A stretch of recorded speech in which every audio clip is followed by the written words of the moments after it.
Alright guys, just got a quickie here. I've got this repair job. Somebody else cut these valances. They're just bent 16 gauge.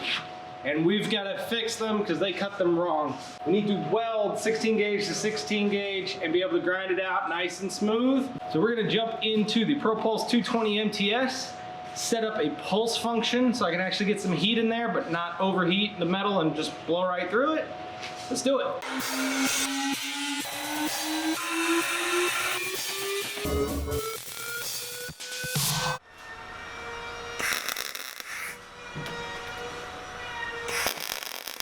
Before we really jump into the why of using pulse, I'm gonna let the welder run so you can hear what pulse sounds like.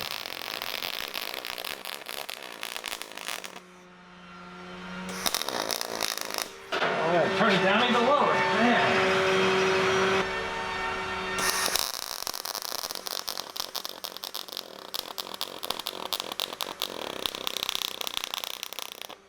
So you'll hear that as we get away from that kind of wet fart sound, you actually get into real pulse, and that pulse is punching that heat in there but not all the time, so we don't blow through the metal, and that's really where the advantage comes in on thin material.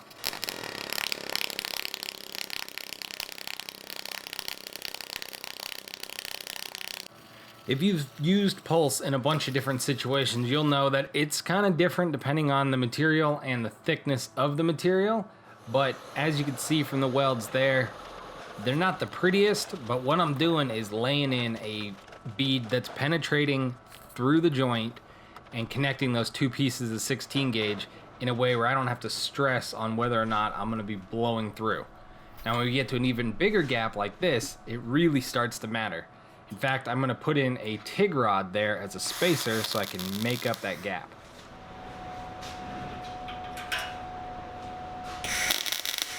We had to use this spacer because this entire piece had to be a certain width and we needed the gap. So I didn't have a choice. We're just gonna jump into it and we'll go one more time to the pulse sound.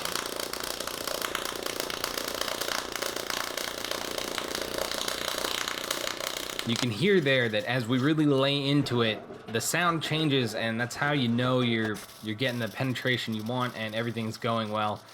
Last time listening to the welder.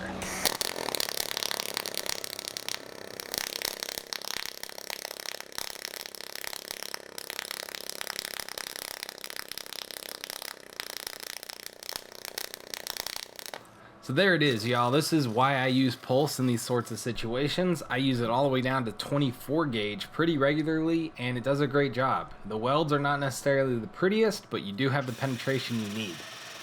Now we're gonna grind out those joints because obviously they look terrible, and I'm actually using the flap disc at a steeper angle than normal so I can get kind of a concave joint there, which will come back in and Bondo close. We've also got the weld on the back side of the material, really supporting that joint. Toasted nuts. So here's that concavity I was talking about. You can see once we get the paint off, and actually let's jump to that. We're using Goof Off here, which is a great product for removing sprayed on paints, especially if they're not primed. What we're doing is scratching the paint just with a Brillo pad, hitting it with Goof Off, and it lifts that paint, making it really easy to get rid of mechanically. You know OSHA says you can't do this? Yeah, I know, blow yourself off. Yeah, if you have a boo-boo on your hand, you might inflate yourself. Apparently there's a rash of like Goodyear tire boys.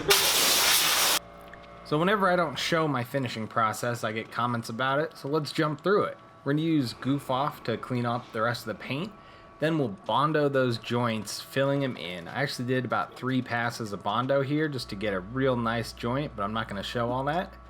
We'll feather that out to about 240 and sand the entire piece so paint will adhere to it well. Then I'm gonna put it off to the side for the customer to do their painting. So here it is, finished project.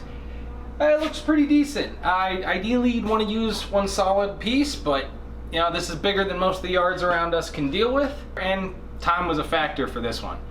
So if you like it, hit subscribe. You want to find out a little more information on what I do and how I bid projects. We got Patreon, and then 2 videos right here from YouTube that the algorithm thinks you might like. Till next time, guys. Thanks for stopping by.